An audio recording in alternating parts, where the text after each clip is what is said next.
খুব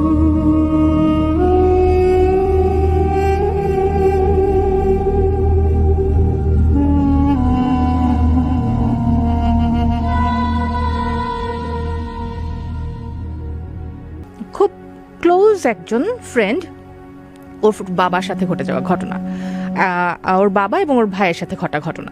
ওনারা ঢাকায় এসেছেন 20 বছরের মতো হবে, মানে এর আগে ওরা থাকতো হচ্ছে সিলেটে, এবং সেখান থেকে ওরা যখন চলে আসে একেবারে খুব বেশি দিন না, মানে 20 বছর যাবত তারা আছে, এবং নিজেদের বাড়ি হয়েছে প্রায় 7-8 বছর হলো। তার আগ পর্যন্ত তারা ভাড়া থাকতো, কিন্তু একদম প্রথমে যদি বলি, ফুল ফ্যামিলি সহ কিন্তু ওরা মুভ করেনি। ওর বড় ভাই আর বাবা তারা ঢাকায় এসেছিল ফার্স্ট, এবং এসেই আঙ্কেলের বিজনেসটা ছিল পুরান ঢাকা কেন্দ্রিক, মানে তার সব কিছু ওইখানেই ছিল। তো তিনি সেখানেই একটা বাসা ভাড়া নেন। আর পুরান ঢাকার বাড়িগুলো তো মানে এগুলো সম্পর্কে আমাদের সবারই মোটামুটি একটা ধারণা আছে, কেমন বাড়িগুলো দেখতে কেমন হয়, পুরনো অনেক, এবং তার মানে ভিতরে ডিজাইনগুলো কেমন হয় মোটামুটি আমরা সবাই জানি। তো তিনি যে বাসাটাতে তখন উঠেছিলেন সে বাসাটা ছিল 4 তলা, এবং মানে বিষয়টা তাদের কাছে অদ্ভুত লাগেনি, কিন্তু এখন তারা যখন বলে সেই ঘটনাগুলো তখন এভাবেই বলে যে বিষয়টা অদ্ভুত হলো সত্যি, যে সে 4 তলা বাড়ির আপনি ঢুকতে, মানে বাড়ির দিকে যদি আপনি তাকান সোজা দাঁড়িয়ে, তাহলে হাতের ডান পাশটাই শুধু ভাড়া দেওয়া হয়, বা পাশটা একেবারেই ফাঁকা থাকে। মানে নিচতলা থেকে নিয়ে একেবারে 4 তলা পর্যন্ত বাড়ি বাম পাশের যতগুলো ফ্ল্যাট রয়েছে, মানে ওখানে হচ্ছে 2টা করে ইউনিট ছিল প্রত্যেকটা ফ্লোরে। তো প্রত্যেকটা ফ্ল্যাট ফাঁকা থাকতো, ভাড়া দিত না। তো ওদের কাছে এতটা মানে এত কিছু চিন্তা করার সময় ছিল না, মোটামুটি বলতে গেলে রিজনেবল প্রাইসে তারা ভাড়া পেয়েছিল, উঠে যায়। তো ভাইয়া অ্যাজ ইউজুয়াল সেখানে ভাইয়া যখন ফার্স্ট আসে তো ভাইয়াকে স্কুলে ভর্তি করিয়ে দেওয়া হয়, এবং আঙ্কেলের ব্যবসা নিয়ে সবসময় ব্যস্ত ছিল। ভাইয়া তখন ক্লাস 9-এ পড়তো। তো চলছিল, ভালোই চলছিল। যেহেতু দুটো ছেলে মানুষ ভাইয়া, ওরকম ভাবে আসলে তারা কখনো অত কিছু নোটিস করেনি। প্রতি শুক্রবার হলে দেখা যেত যে আঙ্কেল ভাইয়াকে নিয়ে সিলেটে চলে যাচ্ছে, গিয়ে টাইম স্পেন্ড করে আসছে, আবার চলে আসছে, যখন হচ্ছে স্কুল খুলে যাচ্ছে তখন আবার চলে আসছে। তো এইভাবেই চলতে থাকে বেশ কয়েকদিন। যাওয়ার পর একদিন বিকেল বেলায় এরকম আঙ্কেল বাসায় আসতে একটু লেট করছিলেন। উনি বিজনেস করতেন, তো ছেলের সাথেই সকালবেলা বের হয়ে যেতেন, কিন্তু বিকেলবেলা উনি চলে আসতেন। আবার সন্ধ্যার পরে একটু বের হতেন উনি, আবার রাতে দেখা যেত 8টা-9টার মধ্যে তিনি বাসায় চলে আসতেন। কিন্তু সেদিন সামহাও কোনো একটা কারণে আঙ্কেলের আসতে দেরি হচ্ছিল বাসায়। তো ভাইয়া বাসায় আছে, খেলছিল। মানে এখনকার যুগের মতো তো আর না ভাইয়া, 20 বছর আগের কথা বলছি। তো তখন তো আর মানে এত ডিভাইস অ্যাভেলেবেল ছিল না। তখন আমরা কি করতাম, বাচ্চারা কি করতো, দেখা যেত যে তারা হয় মাঠে খেলছে বা তার সমবয়সী যারা আছে তাদের সাথে খেলছে। তো ও মানে এই ঘটনাটা বলছি, তারা যখন বাসাটা ভাড়া নেয় তার 3 মাস পরের ঘটনা। এই 3 মাসের মাঝে ভাইয়ার ফ্রেন্ড হয়েছে, কিন্তু সবাই স্কুল রিলেটেড, এলাকার মাঝে না। আর ওনার স্কুলটা ছিল এলাকার বাইরে, তো এলাকার মাঝে তার ওরকম কোনো ফ্রেন্ড হয়নি। তো সেদিন যেহেতু বিকেলবেলাটা তিনি ফ্রি ছিলেন, আঙ্কেলও বাসায় ছিলেন না, তো উনি বের হলেন। বের হয়ে ভাবছেন যে যাই একটু ছাদে যাই, এতদিন হলে বাসাটা এসেছি, কখনো ছাদে যাওয়া হয়নি। আরেকটা বিষয় ভাইয়া, সেটা হচ্ছে বাসাটাতে কখনো বাসাটা বাড়িওয়ালা ছিল না, সেখানে কেয়ারটেকার দিয়ে বাসাটা টেক কেয়ার করা হতো। তো ছাদে উঠতে গিয়ে দেখে যে ছাদের দরজাটা লাগানো, মানে ওখানে তালা লাগানো নেই, জাস্ট এমনি ছিটকে নিয়ে দিয়ে ওটা লক করে রাখা হয়েছে। তো খুলে সে অনেকক্ষণ ঘোরাঘুরি করলো ছাদে, কারণ ছাদটা দেখতে তার খুব ভালো লাগছিল। আর আরেকটা বিষয় হচ্ছে যে বাসাটা অনেকটা হচ্ছে পুরান ঢাকা, বলতে গিয়ে কি আমি কিভাবে বুঝাবো, এটাকে আমি পুরান ঢাকা বলবো না ইসলামপুরের কাছাকাছি বলবো, বুড়িগঙ্গা দেখা যায়, মানে হচ্ছে নদীটা তখন দেখা যেত, ওদের ছাদ থেকে নদীটা দেখা যেত, এতটা কাছে ছিল বুড়িগঙ্গা। তো দেখতে ওর ভালো লাগছিল, ঘুরছিল, ওর সাথে একটা বল ছিল, বল দিয়ে সে খেলছিল। খেলতে খেলতে খেলতে খেলতে হুট করে ও দেখলো ছাদে ওরই সমবয়সী একটা ছেলে উঠলো। তো স্বাভাবিকভাবে সমবয়সী তখনকার সময় একটা বাচ্চাকে দেখলে তো অবশ্যই কথা বলতে যাবে। তো কথা বলছিল, মানে পরিচয় হলো, একজন আরেকজনের সাথে কথাবার্তা বলছে, তারা তাদের নাম শেয়ার করছে, দেন হচ্ছে তাদের পরিচয় শেয়ার করছে একজন আরেকজনের সাথে। এরপর বাচ্চাটা জানতে চাইলো, মানে ভাইয়া জানতে চাইলো বেসিক্যালি যে সে কোথায় থাকে, এই বাসায় কিভাবে আসলো। বলছে আমি তো এই বাসায় 3 তলায় থাকি। বলছে তুমি 3 তলায় থাকো? হ্যাঁ আমি তো 3 তলায় থাকি। কোন পাশে? কেন আমি বাম পাশে থাকি। তো ভাইয়া মাত্র ক্লাস 9-এ পড়ে, ওনার এত কিছু মাথায় ছিল না, বা উনি আসলে ওরকম কখনো নোটিসও করে নাই যে পুরো বাড়িটাতে ওই বাম পাশের ইউনিটটা খালি ছিল। তো সে মনে করেছিল যেহেতু খালি ছিল হয়তো বা নতুন ভাড়াটিয়া এসেছে। ওকে ঠিক আছে, আমি তো 3 তলায় থাকি কিন্তু ডান পাশে, আচ্ছা ঠিক আছে। তো এভাবে ওই দিন বলতে গেলে সন্ধ্যা পর্যন্ত ভাইয়া ছাদেই ছিল, ছেলেটার সাথে কথাবার্তা বললো। এরপর বললো যে আগামীকাল আবার আমি বিকালে আসবো ছাদে, তুমি এসো। ঠিক আছে, ভাইয়া কথা বলে চলে আসলো বাসায়। মাগরিবের পর আঙ্কেল বাসায় চলে আসে। ভাইয়া ভাইয়া মানে সামহাও এটা খুবই একটা ন্যাচারাল বিষয়, কিন্তু ভাই যে একটা ছেলের সাথে আমার দেখা হয়েছে, একটা সমবয়সী একটা বাচ্চার সাথে আমার দেখা হয়েছে, কথাবার্তা বলেছে, এটা আবার প্যারেন্টসের সাথে শেয়ার করা অতটা তো কখনো ওরকমভাবে হয় না অ্যাকচুয়ালি, বা ভাইয়াও আসলে শেয়ার করেনি। পরের দিনও গেল, সে একইভাবে ছেলেটাকে সে দেখলো, তাদের মাঝে আবারও কথোপকথন হচ্ছে, তাদের মাঝে ফ্রেন্ডশিপ হলো, তারা খেলছে, তারা তাদের কথা শেয়ার করছে, কিন্তু সামহাও একটা জায়গায় লিঙ্ক আপ হচ্ছে না। সেটা হচ্ছে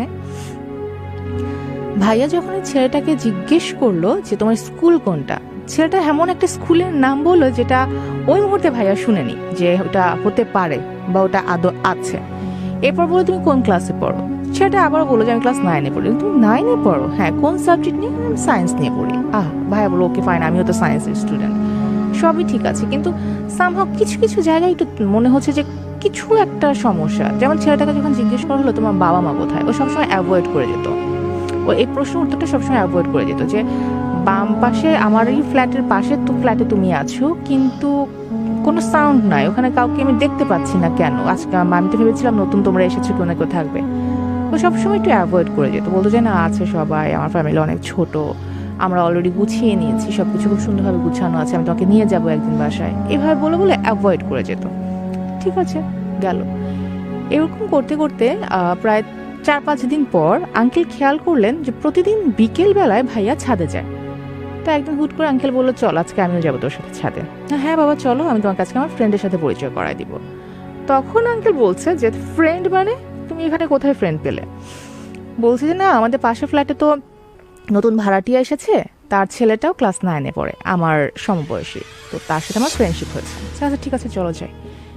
তো সেদিন আঙ্কেল প্রায় মাগরিবের আগ মুহূর্ত পর্যন্ত ছিল ছাদে, কিন্তু ছেলেটা আর ওঠেনি। ওই যে পাশের ফ্ল্যাটে যে নতুন ছেলেটা আসার কথা এসেছিল, সে ছেলেটা আসলে ওঠেনি, একেবারে না।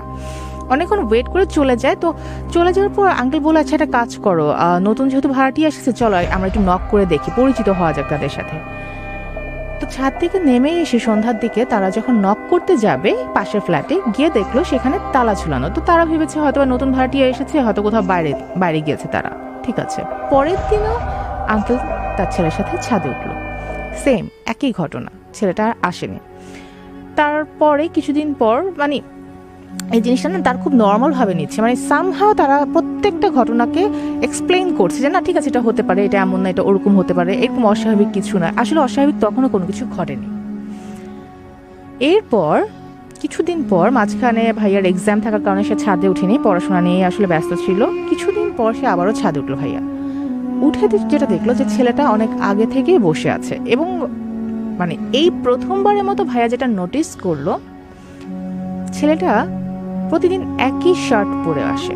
প্রত্যেকটা দিন সে একটা ধূসর রঙের একটা শার্ট পরছে, মানে এটা কিভাবে বলবো, অ্যাশ কালার টাইপ, কিন্তু একে তো সেটা অ্যাশটাকে আমি কিভাবে বলবো ভাই, এটা তো একটা ফেডেড রং, রাইট? তার উপর ওটা দেখে মনে হচ্ছে কি এটা অনেক পুরনো একটা শার্ট, বাট খুব নিট অ্যান্ড ক্লিন, খুবই পুরনো বাট নিট অ্যান্ড ক্লিন একটা শার্ট সে পরা।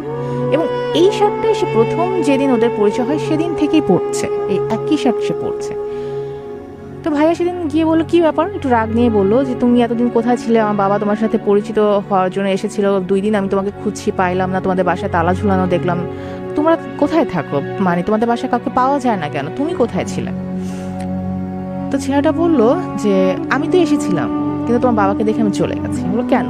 বললো যে না হয়তো বা সে আমার সাথে তোমার মেশাটা মানে ভালো চোখে দেখতো না।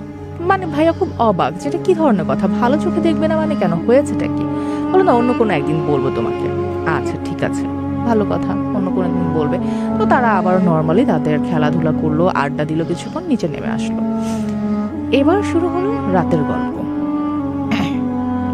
এতদিন অলরেডি বলতে গেলে 3.5 মাস হয়ে গেছে তারা এই বাসাটাতে আছে। প্রত্যেকটা দিন রাতে 3 তলার বাম পাশের সে ফ্ল্যাটটা থেকে প্রচণ্ড পরিমাণে আওয়াজ আসতো, কিছু পড়ছে, কিছু ভাঙছে, কিছুর সাথে কিছু বাড়ি খাচ্ছে। কখনো কখনো মনে হতো কি কোনো রড যদি একটার সাথে আরেকটা বাড়ি খায় যেরকম সাউন্ড হয় এরকম সাউন্ড হচ্ছে। কখনো কখনো দেখা যাচ্ছে যে হাঁড়ি পাতিল ছুটছে প্রচণ্ড জোরে, এ পাশ থেকে সে পাশে ছুটছে, এরকম কোনো সাউন্ড হচ্ছে। মাটির কলসি যদি হচ্ছে উঁচু থেকে ফেলে দেওয়া হয়, ভেঙে পড়ে যায়, সেটা যে সাউন্ড, এরকম সাউন্ড হচ্ছে, প্রচণ্ড সাউন্ড। 1 দিন 2 দিন 3 দিনের দিন আঙ্কেল গিয়ে কেয়ারটেকারকে বললো যে এভাবে তো ভাই চলে না, রাতে যে একটু ঘুমাবো, সারাদিন কাজ করে এসে তেমনটা হচ্ছে না, তুমি কাকে ভাড়া দিছো? তো কেয়ারটেকার বলতেছে কাকে ভাড়া দিচ্ছি মানে কোথায়? কেন, আমাদের পাশের ফ্ল্যাটে। কেয়ারটেকার একেবারে আকাশ থেকে পড়লো যে না, আমি তো আপনাদের পাশের ফ্ল্যাটে কাউকে ভাড়া দিইনি। না, তুমি যদি ভাড়া নাই দাও তাহলে সেখানে ভাড়াটিয়া আসলো কোথা থেকে? একটা ছেলেও আছে তাদের, আমার ছেলের বয়সী, তারা একসাথে খেলাধুলা করে বিকাল বেলায়। আমি যদিও বা তাদেরকে দেখিনি, কিন্তু প্রত্যেকটা দিন রাত হলে এরকম উচ্চ শব্দে তারা ঘরে ভাঙচুর করে, যদিও বা ঝগড়ার আওয়াজ নেই কিন্তু ভাঙচুর করে। কিন্তু কেন হচ্ছে? তুমি তো তাদের সাথে অ্যাটলিস্ট কথা বলতে পারো। আমি 2 দিন গিয়েছিলাম, 2 দিন তাদের বাসায় আমি তালা পেয়েছি। এই কথাটা যখন ভাইয়া বলে তখন রীতিমতো হচ্ছে কেয়ারটেকারের মুখ ফ্যাকাশে হয়ে যায়। কেয়ারটেকারের ভাষ্য মতে যে আপনি কি সত্যি বলতেছেন আপনার ছেলে ওই ছেলেকে দেখছে? কিন্তু মানে আঙ্কেলের কথা হচ্ছে হ্যাঁ রে ভাই দেখছে, আমার ছেলে প্রতিদিন তার সাথে আড্ডা দেয়। কেয়ারটেকার কিছু না বলে শুধু এতটুকু কথা বললো, চাচা আপনার ছেলেটা যেন আজকের পর থেকে আর কখনো বিকালে ছাদে না যায়। তো কেন, কি আসে, কি বিষয়, ওই মুহূর্তে আর কিছুই আঙ্কেল তাকে জিজ্ঞেস করেনি, কারণ তার একটা জরুরি কাজ ছিল। সে জাস্ট এই কথাগুলো শেয়ার করে সে বের হয়ে যায় এবং কেয়ারটেকার ওই মুহূর্তে সাথে সাথে ছাদে চলে যায় এবং গিয়ে ছাদটা সে লক করে দেয়, মানে যাতে করে আর কেউ ছাদে না যেতে পারে। এরপর সেদিন পার হয়ে গেল, তার পরের দিনও পার হয়ে গেল। ছেলেটা ছাদে যাওয়ার জন্য অনেক ট্রাই করছে, ভাইয়া না, কোনোভাবেই ভাইয়া ছাদে যেতে পারছে না। কেয়ারটেকারকে বারবার করে রিকোয়েস্ট করতেছে, আঙ্কেল প্লিজ গেটটা খুলে দেন, আমি একটু ছাদে যাবো। মানে কেয়ারটেকার একই কথা, বাবা তোমার খেলতে ইচ্ছে হলে তুমি মাঠে গিয়ে খেলো, কারণ তখন বাসাটার সামনে বিশাল বড় একটা মাঠ ছিল, ওখানে অন্যান্য ছেলেরা এসেও খেলতো। বলতো যে তুমি মাঠে গিয়ে খেলো বাবা, প্লিজ তুমি মাঠে গিয়ে খেলো, ছাদে যাওয়ার কিছু নাই, ছাদটা আমার খোলা, আমার কোনো রেলিং দেওয়া নাই ছাদে, যে কোনো একটা অ্যাক্সিডেন্ট হতে পারে, তুমি ছাদে গিয়ে খেলো। সব কিছু শেষে যেটা হলো, মানে এখন যে পার্টটাতে আমরা আসবো সেটা হচ্ছে কি একদম প্রত্যেকটা ঘটনাগুলো হয় কি একটার সাথে একটা লিঙ্ক আপ থাকে। এই ঘটনাটা না একটু ছাড়া টাইপ, মানে কেউ কারোর সাথে সেভাবে এটা কি বলে, মানে একটা গল্প, মানে ছাড়া গল্প। যে ছাদের ছেলেটা গেল, তাদের বাসায় সে সাউন্ড, ওটাও গেল। কেয়ারটেকারের হচ্ছে মানে গল্পটা শোনার পর বা ঘটনাটা শোনার পর কেয়ারটেকারের মুখটা একেবারে হচ্ছে ফ্যাকাশে হয়ে গেল, এটাও গেল।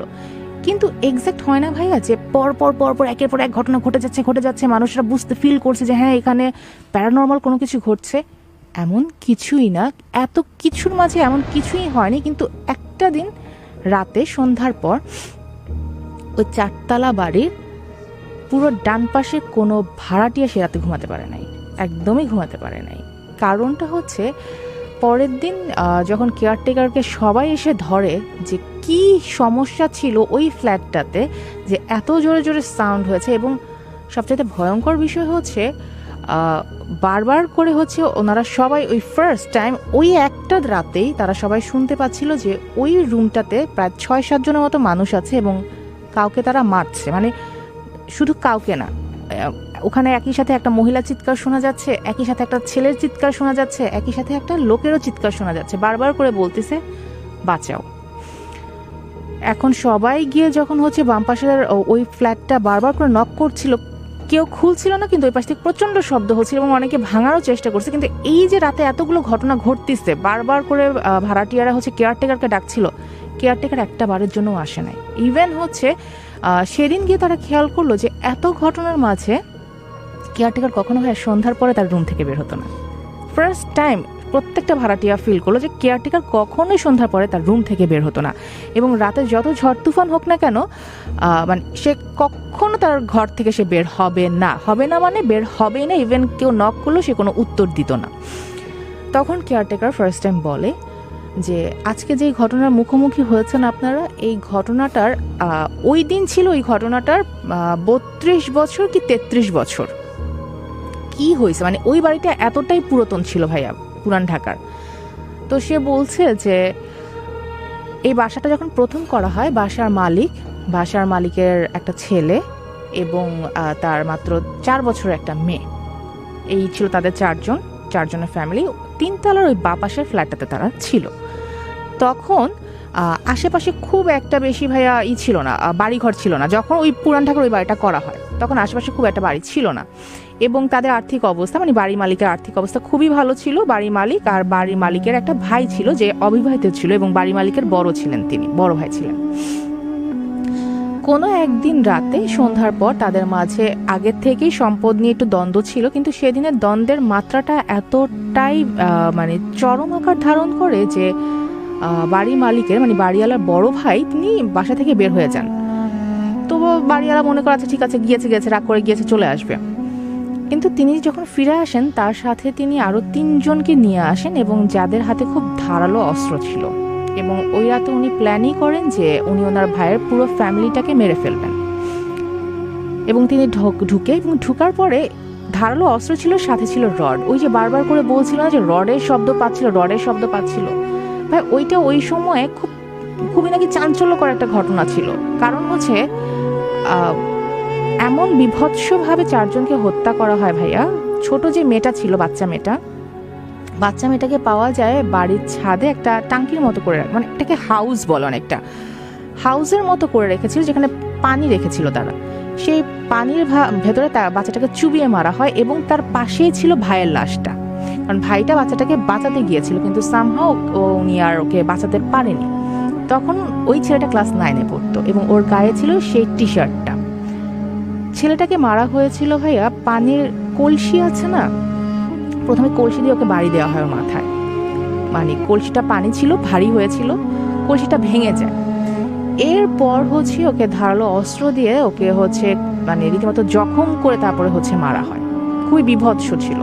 এদিকে ঘরের মাঝে ওর মা নিজেকে মানে বাড়িওয়ালার যিনি ওয়াইফ ছিলেন তিনি নিজেকে সেভ করার জন্য ঘরে যত হাঁড়ি পাতিল ছিল সব বারবার ছুঁড়ে মারছিলেন। ওই যে সবাই বলছিল না যে হাঁড়ি পাতিল ছোড়ার শব্দ পেত, সেই সাউন্ডটা চিৎকার করছিল, কিন্তু আশেপাশে কাউকে তিনি তখন পাননি, কারণ ওই বাড়ির আশেপাশে আসলেই তখন তেমন কেউ ছিল না।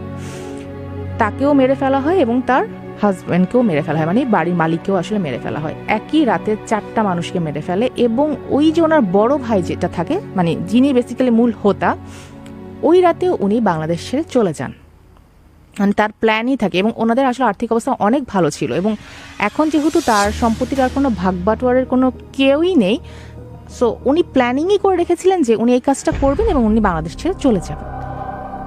ওই যে 4টা লাশ ছিল ভাইয়া, 4টা লাশ নাকি প্রায় 5 থেকে 6 দিন পর প্রতিবেশীরা, মানে প্রতিবেশী বলতে গিয়ে কি অনেকটা দূরে তখন একটা মানে ছোট্ট একটা টিন না এটা কি বলবো ওখানে একটা গোয়াল ঘরের মতো ছিল। তো গোয়াল ঘরের যিনি মালিক ছিলেন তিনি আসেন, তিনি প্রায় এসে হচ্ছে ওদের খোঁজ খবর নিতেন। তো একদিন এরকম এসে দেখতেছে, কয়েকদিন সে খেয়াল করলো বাড়ির ভেতরে কোনো মানুষের আনাগোনা নেই, বা একটা বাড়িতে যদি বিশাল বড় বাড়ি হোক সেখানে যদি 2 জন মানুষও থাকে মাস্ট বি সেটা দেখলে বোঝা যায়। কিন্তু তিনি খেয়াল করলেন যে না, কোনো কিছুই বোঝা যাচ্ছে না। রাত হলে সন্ধ্যার পর থেকে লাইট জ্বলছে, সারা রাত সেই লাইট জ্বলেই যাচ্ছে, মানে দরজা জানলা সব খোলা, কোনো কিছু কেউ বন্ধ করছে না, কি সমস্যা। এরপর যখন 1-2 করে এই কান সে কান করে সবার কানে খবরটা গেল, অনেকে জড়ো হয়ে সে বাড়িতে গেল, এবং বাড়িতে ঢুকে মানে ঢোকার মতো অবস্থা ছিল না ভাইয়া, কারণ 4টা লাশ পচে তখন চারিদিকে গন্ধ ছড়ানো শুরু হয়ে গেছিল। তো ঢুকে তারা তখন দেখে যে এই অবস্থায়, এমন মানে বিভৎস একটা অবস্থা। এরপরে হচ্ছে তাদেরকে দাফন করা হয় কোথায়, সে বাড়ির ঠিক পাশেই তাদেরকে দাফন করা হয়। আজ পর্যন্ত সেই কবরগুলো, সেই 4টা কবর সেখানে এখনো আছে।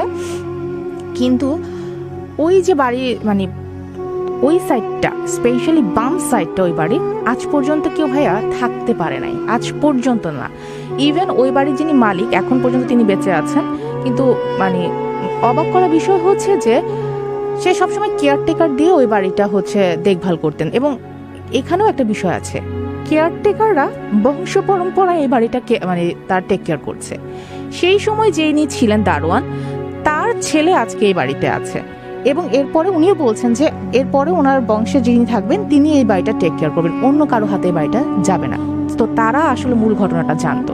সো এই ছিল ভাইয়া ঘটনা, এবং এরপরে আঙ্কেল এবং ভাইয়া ওই বাসা ছেড়ে চলে যায় তারা, কারণ এ ধরনের ঘটনার সাথে আসলে থাকাটাই এটা আসলে একটু ডিফিকাল্ট।